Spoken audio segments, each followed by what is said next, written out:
साथ ईसा अलैहिस्सलाम के बारे में ये कहते हो कि फौत हो गए, तो ये बनता ही नहीं है माना कि एक बंदा फौत हो गया। क्या इस्लाम में 2 दफा जन्म होता है? क्या इस्लाम में ये वाला नजरिया किन का है? ये तो हिंदुओं का नजरिया है। ये हिंदुओं का नजरिया है कि बार बार जन्म लेना, बार बार पैदा होना, ये किसका नजरिया है? हिंदू मजहब का नजरिया है। लेकिन ये कहता है ईसा अलैहिस्सलाम फौत हो गए हैं और साथ कहता है मैं कौन हूं? मसीह मऊद, मसीह मऊद।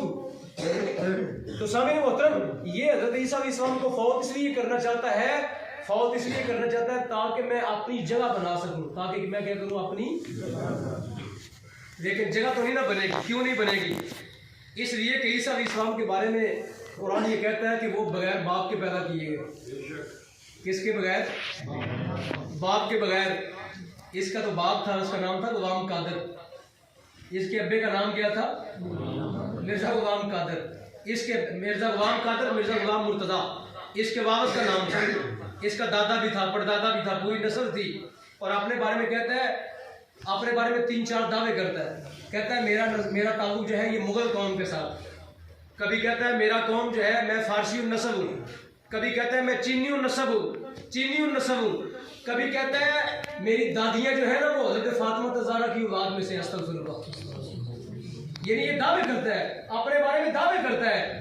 नबी जो है कभी नबी की बात में कभी तजाद नहीं होता, नबी की बात में कभी तजाद। और मिर्ज़ा कादियानी की हर बात में तजाद है। कभी कहता है मैं मुबल्लिग इस्लाम हूँ, कभी कहता है मैं मुजद्दिद हूँ, कभी कहता है मैं मसीह मऊद हूँ, कभी कहता है मैं मसीह हूँ। एक और दावा इसका, क्या बोलिए? मसीह किसे कहते हैं? मिसल को मसीह किसे कहते हैं? यानी मैं ईसा अलैहिस्सलाम जैसा हूँ, मैं ईसा अलैहिस्सलाम। अब मैं आपके सामने एक और बात करता हूँ। दुनिया की कोई गाल नहीं है, दुनिया की कोई गाली नहीं है जो मिर्जा कादियानी ने ईसा अलैहिस्सलाम को ना दी हो। ये बातें मुझे करनी पड़ रही हैं क्योंकि आप हैं उलमा, आपने आगे जाकर तरबियत करनी है। आपने जब किसी स्टेज पे जाना है तो आपने वहां का रहनुमा और पेशवा बनना है। तो बातें आपका ज़हन इस तरफ मायल करना, असल में जब आप मुताला करेंगे तो फिर बातें खुलेंगी। मैं तो सिर्फ आपको मुतवज्जे कर रहा हूँ कि यार इस तरफ भी तवज्जो दो। मेरा जो आज आपके सामने मुखातिब होने का मकसद है वो ये है कि जहाँ पे दूसरे बहुत से आप उलूम पढ़ते हैं वहाँ उनमें से एक फितना आज पूरी ताकत के साथ उम्मत पर जो है वो हमला आवर है, पूरी ताकत के साथ। ये हमारे बैठे हैं चौधरी वारिस साहब बैठे हैं, ये हमारे आलमी तहरीक तहफ़्फ़ुज़ खत्म नबूवत IT के जो है वो सेक्रेटरी हैं, यानी IT शोबे के अंदर बहुत माहिर है। आज मैंने इनसे पूछा कि बताओ पाकिस्तान के पूरी दुनिया के अंदर कादियानी की तादाद कितनी, सॉरी पाकिस्तान के अंदर कितनी तादाद है? तो इन्होंने मुझे नेट से निकाल के दिखाया, इनकी पाकिस्तान के अंदर इस वक्त जो है तादाद है 75 लाख के करीब। 75 लाख के करीब इस वक्त कादियानी पूरे पाकिस्तान में 75 लाख के करीब आप अंदाजा कर सकते इस वक्त जो है मौजूद है कादियानी। तो आप अंदाजा कर सकते हैं उनके जो लोग हैं वो वसाइल से माला माल है, उनके जो लोग हैं पैसे की ताकत से, और सिर्फ पैसे की ताकत से नहीं, उनकी एक तंजीम है। अब बातों से बातें और निकल रही हैं, कुछ बातें पीछे रह रही हैं, लेकिन बातों से बातें मैं चाहता हूँ कि थोड़े वक्त के अंदर ज्यादा बातें बता दी जाए। इनकी एक तंजीम है जिसका नाम है इमाउल्लाह लजना, यानी खवातीन की अपनी बच्चियों को पढ़ाते हैं, अपने मदारस के अंदर बच्चियां तैयार करते हैं। माज किस लिए? कि उम्मत के नौजवानों को उन बच्चियों के जरिए घेर लिया जाए, उम्मत के नौजवानों को। और नाम क्या रखा उनका? इमाउल्लाह। उलमा जानते हैं इसका तर्जुमा क्या है? इमाउल्लाह का तर्जुमा क्या है? अल्लाह की रोनियां। यानी उनको दीन के नाम पर तैयार करते हैं और दीन के नाम पर तैयार करने के बाद मुआशरे में फेंक देते हैं कि ये डिप्टी कमिश्नर है इसके पीछे लग जाओ, ये ब्यूरोक्रेट है, ये ब्यूरोक्रेसी है इसके पीछे लग जाओ, ये वजीर है इसके पीछे लग जाओ, ये सेक्रेटरी है इसके पीछे लग जाओ।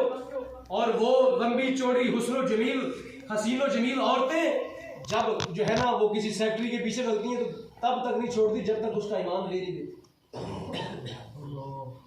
तो सामने मोहतरम बड़े बड़े लोग जो हैं, बड़े बड़े ओहदों के ऊपर जो मुतमक्किन लोग हैं हमारी सिविल ब्यूरोक्रेसी के अंदर और हमारी आर्मी ब्यूरोक्रेसी के अंदर, और बड़े बड़े ओहदों के ऊपर, अल्लाह की कसम आपको पता भी नहीं चलता कि ये कादियानी है।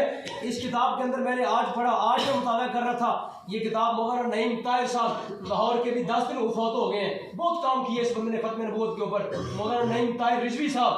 इन्होंने लिखा कि एक बंदा फजाइया के अंदर स्क्वाड्रन लीडर था।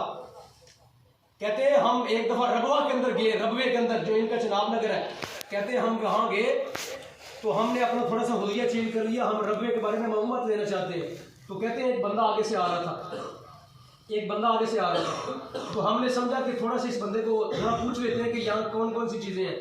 तो हमने पूछा कि कौन है, तुम्हारा नाम क्या? उसने नाम बताया, मुजम्मिल नाम बताया उसने अपना, और वो साथ ही कहने लगे कि आप यहाँ पे क्या है? तो वो कहने लगा यहाँ मैं जो अल फजल रिसाला है, अल फजल रिसाला उसका चीफ एडिटर हूँ।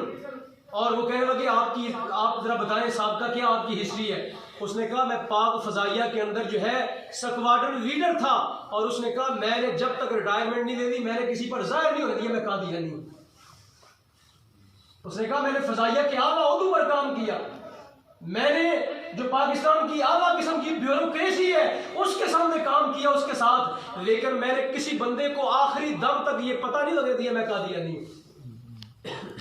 तो यहाँ इनकी शनाख्त छुपी हुई है, हमें नहीं पता पाकिस्तान के अंदर कितने लोग जो है वो हमारी ब्यूरोक्रेसी के अंदर, हमारी जो है वो जो गवर्नमेंट सर्वेंट है उनके अंदर, हमारी सिविल, हमारी फौजी ब्यूरोक्रेसी, कितने लोग कहाँ किन ओहदों पर बैठे हैं, हमें इनके बारे में कोई मालूमात नहीं। ये अपनी शनाख्त को जाहिर नहीं होने देते, ये अपनी शनाख्त के बारे में पता ही नहीं चलने देते। तो सामने मतलब मैं बात कर रहा था कि ये मिर्जा कादियानी जो है इसने एक दावा किया मसीह का कि मैं ईसा अलैहिस्सलाम जैसा हूं, लेकिन साथ ही मैंने बताया कि इसने किताबें लिखी कितनी, 84। मिर्जा कादियानी की कितनी किताबें? 84। और आज इन्होंने वो किताबें उसकी गुम कर दी हैं, किताबें नहीं देते किसी को। अब एक किताब इन्होंने लिख दी है 84 किताबों का मजमुआ रूहानी खजाइन। मैं तो उसको शैतानी खजाइन कहता हूँ हमेशा, अपनी इस किताब के अंदर मैंने बार बार उसका नाम शैतानी खजाइन लिखा है, लेकिन नाम क्या रखा उनने? यानी अल्लाह के रसूलों को गालियां देके, नबी करीम अलैहिस्सलाम के बाद नबूवत का दावा करके, और अल्लाह रब्बुल आलमीन के बारे में बहुत से मुग़ल्लज़ात को बक कर, और अल्लाह के पाक पैगंबरों के बारे में हर तरह की बकवासात करने के बाद किताब का नाम क्या रख रहे हैं? बोलिए यार, नाम क्या रख रहे हैं? क्या ये रूहानी होती है चीजें? अल्लाह के रसूल को गालियां देना ये रूहानी है? ये रूहानियत है? ईसा अलैहिस्सलाम को गालियां देना ये रूहानियत है? हजरत फातिमा तज़ारा की जो है वो गुस्ताखियां करना ये रूहानियत है? नूह अलैहिस्सलाम की गुस्ताखियां करना, इब्राहिम अलैहिस्सलाम की गुस्ताखियां करना, इसको रूहानियत कहा जाता है? ये रूहानियत नहीं, ये क्या होती है? शैतानियत। ये क्या होती है? लेकिन उनका दजव देखें, उनका फरेब देखें कि आपने दजव फरेब को किसका नाम दे दिया? रूहानियत का नाम दे दिया। अब मेरा सवाल है ना उन लोगों से जो रूहानियत के मराकिज हैं, सवाल तो बनेगा ना यहाँ पे, जो रूहानियत के बड़े बड़े मराकिज हैं तसव्वुफ के, जो असल रूहानियत के मराकिज है, वो मिर्जा कादियानी के बारे में क्यों तहरीक खड़ी नहीं करते? भाई तुम्हारी रूहानियत पे एक बंदा डाका डाल रहा है, तुम हो रूहानियत के असल नंबरदार, तुम हो असल रूहानियत वाले, और एक बंदा दावा नबूवत करने के बाद अपने सारे कुफ्र को क्या कह रहा है? रूहानियत कह रहा है, लेकिन आस्थानों से मिर्जा कादियानी के बारे में कोई